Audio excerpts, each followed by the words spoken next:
turn that up?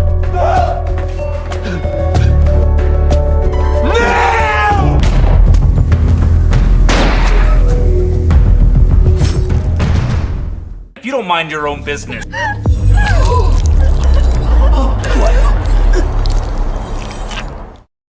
The movie opens in a diner where two customers, Sam and Gary, are watching a news report on TV about a ruthless serial killer called the Midnight Mangler.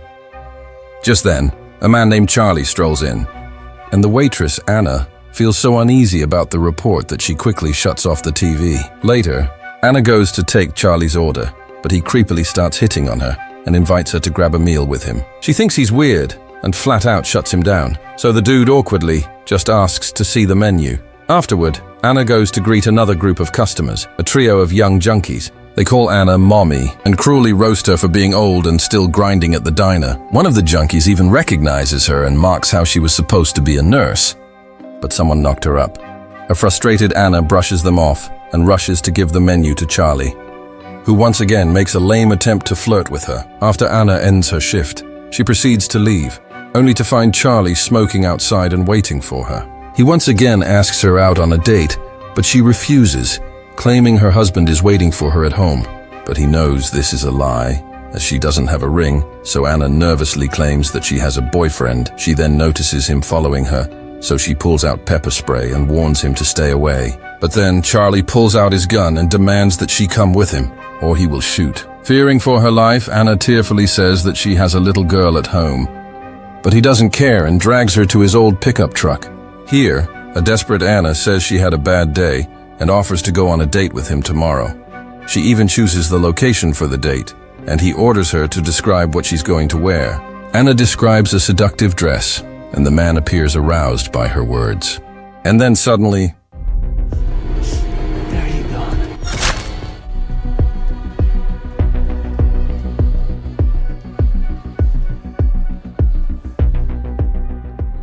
in the next scene, Charlie finds himself inside the diner again, but strangely, he notices the same customers lurking in the corners and the TV blaring the same chilling news about the serial killer. Even stranger is that Anna is standing perfectly well and alive.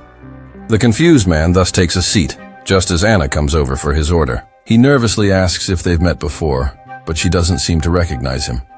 Afterward, he approaches another customer named David, who is sitting alone in a corner, quietly eating by himself. Charlie tries to strike up a conversation, but the man doesn't respond to anything. Charlie has a feeling that he has seen him somewhere before and asks if they've met, but David continues to ignore him. Later, Anna proceeds to leave after completing her shift, where we see that Charlie is waiting for her again. He strikes up a conversation, and after a brief, awkward chat, he suddenly forces her at gunpoint. The terrified woman pleads, saying she has a little girl, but Charlie states that he already knows that. He drags her to his pickup truck and brutally murders her once again. In the next scene, Charlie once again finds himself inside the diner. He begins yelling in confusion, which startles everyone there. Charlie becomes convinced that they are all deliberately playing some kind of twisted prank on him, so he demands that Anna lift up her shirt. Sam tries to intervene, but Charlie pulls out his gun and orders him to stay quiet, before aiming at Anna. With no other choice, the terrified waitress pulls off her shirt, and Charlie's eyes widen in shock when he notices that there is no wound at all. At this point, the three junkies proceed to enter the diner, but Charlie states that they're closed. Right then, Sam pulls out his own gun and instantly shoots the man dead. But once again, time resets, and Charlie finds himself in the diner once more. He screams at Sam for shooting him and hurls curses before storming out in fury. A fed-up Charlie rushes to his truck and tries to escape. But then the time resets once again, throwing him back inside the diner. Panic grips him as he tries again and again to leave, only to be trapped in the same endless loop. At one point, he even shoots Sam dead and flees, but he finds himself inside the diner again. Realizing that he can't escape this place, Charlie calms down and begins studying everyone present. His attention is drawn to two nurses, and he continues to stare at one of them, named Sophie. Charlie then approaches David again and rants about being trapped in this time loop, asking what he would do if he were in this situation. But David ignores everything he says, So Charlie leaves and briefly blocks Sophie's path as she's just leaving the restroom. Next, he approaches a middle-aged couple at the diner and begins bothering them. Charlie gets inappropriately close to the woman and soon discovers that the two aren't married. The man becomes angry and gets up, but Charlie shows his gun and orders him to sit down. Charlie realizes they're having an affair, so he tells the man that his wife sent him here to kill him. However, he quickly clarifies that he was just joking and hands them some money for their meal before leaving them alone. Later, Charlie approaches the two nurses and tries to strike up a conversation with them, but they grow uncomfortable by his presence and leave. Charlie also exits the diner and deliberately ends the loop this time, only to start another round of chaos. He then approaches Sam and Gary, who are discussing the Midnight Mangler, so Charlie suggests that the three of them should find the killer together. The duo find him very weird, and Charlie soon follows Sophie as she heads to the bathroom. He then steals a knife from the diner and brutally kills the poor woman. However, Charlie is stunned to realize that he's still here, so he hides the dead body in a garbage cart and proceeds to leave, but he's caught by the janitor. So Charlie claims the place was too dirty, and he just wanted to be helpful. The two then take the cart outside, and the janitor notices that it's unusually heavy, right when Charlie shoots him to death before dumping his body in the trash. Seconds later, the second nurse arrives outside looking for Sophie and asks Charlie if he's seen her. He denies it and offers to drive her around to help look for her friend, but she finds him shady and refuses. Upon returning inside, Charlie interrupts the cheating couple's tense conversation. The man tells him to mind his own business, but then... Okay, come on, man. If you don't mind your own business...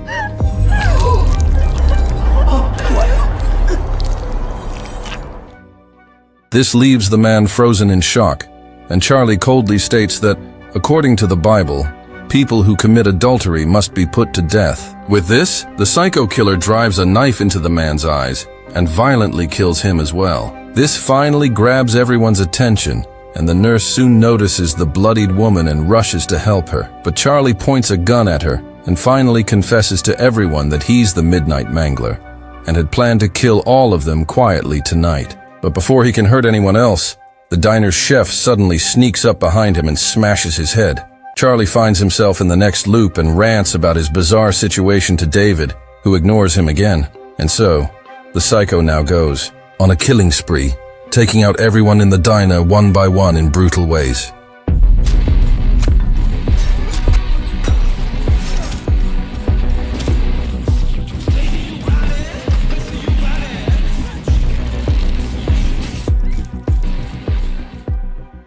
Time keeps resetting, and the psycho killer devises inventive ways to kill them, and feels unstoppable, like a god. However, after countless more murders, he eventually grows weary of the repeated violence and wishes the nightmare would now end. At one point, Charlie gets extremely hungry, so he asks Anna for eggs and bacon, but she reveals that they don't serve breakfast at this time, which makes him angry, as he knows there are eggs in the fridge. Charlie asks the chef to make an omelet, but the big man refuses and tells him to go back to his table. Frustrated, Charlie tries to attack, but the latter easily throws him to the floor. Charlie even pulls out his gun to threaten him, but the big man doesn't even flinch. And so, Charlie now decides to fairly defeat him in hand-to-hand combat, but the chef easily kills him. In the next loop, Charlie tells David how he tried several ways to kill the chef but failed, as if the man were some kind of super-secret agent. He is now determined to kill the big man, so he demands that he make an omelet. The chef obviously refuses, and they get into a brutal fight, in which Charlie is killed once more. Charlie goes through countless loops and desperately tries every tactic to kill the chef, but the big man defeats him every single time. At one point, Charles is tired of fighting, so he disregards his rule of a fair fight and brutally shoots the chef to death. He then grabs some eggs from the fridge and finally makes the omelet he so desperately craved. After he finishes eating, he puts the gun to his head and blows his brains out, hoping that the loop will finally end this time. Unfortunately, Charlie once again finds himself in the diner. But this time, there's something different. He notices an old man who's not supposed to be there, but moments later the man disappears, leaving him completely confused. The psycho is exhausted from the repeated loops and sleeps on the table, despite Anna's request that he leave. He's eventually woken up by two officers, who who are called by the worried waitress. Here, Charlie tries to resist arrest, even though he knows he'll never make it to the station. At which point, time resets again. Drained and defeated, Charlie collapses in front of David when the bald man finally speaks for the first time. David says how disappointed he is in Charlie, who has given up so easily. He mentions infamous serial killers like Sobraj, Dahmer, and Bundy, and asks what they would do in this situation. He even asks Charlie what his daddy would do. But the psycho snaps and warns him not to talk about his father, who has nothing to do with this. However, David calls him a worthless piece of shit and urges him to take action instead of whining. Weirdly motivated by his words, Charlie's adrenaline surges, and he goes into another killing spree, murdering everyone in the diner one by one. Only Anna remains at the end, so Charlie takes her aside. He tells her he's tired of repeating the loop, because he can't sleep or go home. He thinks she is the special one who must be finished at last for the loop to end. Anna begs for mercy, saying she has a daughter, but the psychopath ignores her words and stabs her to death. Unfortunately, this tactic also doesn't work, and he finds himself once again in the diner. The utterly broken man staggers to his truck and cries, overwhelmed by the never-ending cycle. The loop soon restarts, and Charlie is stunned when he suddenly notices a priest sitting calmly in the diner. A hopeful Charlie now approaches the priest and strikes up a conversation. The priest asks what he has learned, and Charlie admits that he just wants to go home. Meanwhile, David gestures to him not to speak with the priest. Regardless, Charlie confesses that he has done many bad things, but the priest tells him he still has the power to choose his own destiny. The psychopath soon breaks down completely and begs for salvation, crying that he can't bear to live like this anymore. So the priest also grants him forgiveness. When Charlie asks what he must do now, the priest just tells him to start over. Moments later, the next loop restarts, and this time, Charlie finally acts like a decent human being. He also notices the three junkies who were harassing Anna about to enter the diner, so he confronts them and even shows them his gun. He gives them a bit of a lecture and also warns the junkie girl not to hang out with these two idiots, who are a terrible influence. After sending the two guys away, he offers to arrange a ride for the girl, but she refuses and leaves. When Charlie returns inside, Anna arrives to take his order, and he behaves politely with her, unlike his usual creepy demeanor. He then approaches the two nurses and thanks them for their service, acknowledging that saving lives is not an easy job. He even offers to pay for their pies, and the nurses are genuinely touched and appreciative of his gesture. After that, Charlie moves on to the adulterous couple and tells them how his dad was abusive towards his mom and cheated frequently. His mother, in turn, would take out her rage on the children, continuing a cycle of abuse and suffering. Charlie thus asks them to think about their children, so they won't be forced to suffer for the mistakes of their parents. Next, Charlie notices that David isn't at the diner this time, so he begins savoring his pie alone. He even joins Sam and Gary for drinks, and the three share laughter and a genuinely pleasant conversation. After Anna's shift ends, she notices David outside and begins smoking with him. The two talk about the stars, and Anna reveals that her daughter Amy is just 10, but is deeply fascinated by astronomy. Charlie now becomes a gentleman and offers to walk her up to her car. This really impresses Anna, so she moves closer and ends up kissing him. They both get on his truck to have some fun, and before getting aboard, Charlie leaves his gun outside. He seems nervous, as he's never been in a situation like this before. But Anna calms him down and urges him to come closer. The two begin to make out, but in a shocking twist, Charlie suddenly stabs her. In the next scene, the loop doesn't start, but Charlie wakes up in a lab where he notices doctors around him, and one of them is none other than the priest. The man introduces himself as Dr. Lovato, and along with him is Dr. Stevens, who is head of the facility called the Neuroscape. Then there's Dr. Amy, and Charlie is stunned to discover she's none other than Anna. He yells that she was also in the simulation, but the doctor assures him this isn't Anna, and he must have seen her face before the simulation. Charlie doesn't believe this, and accuses Amy of setting him up for failure and throwing herself at him, but she states that it was all his choice. At this point, we learn that Charlie has been part of an experimental rehabilitation program.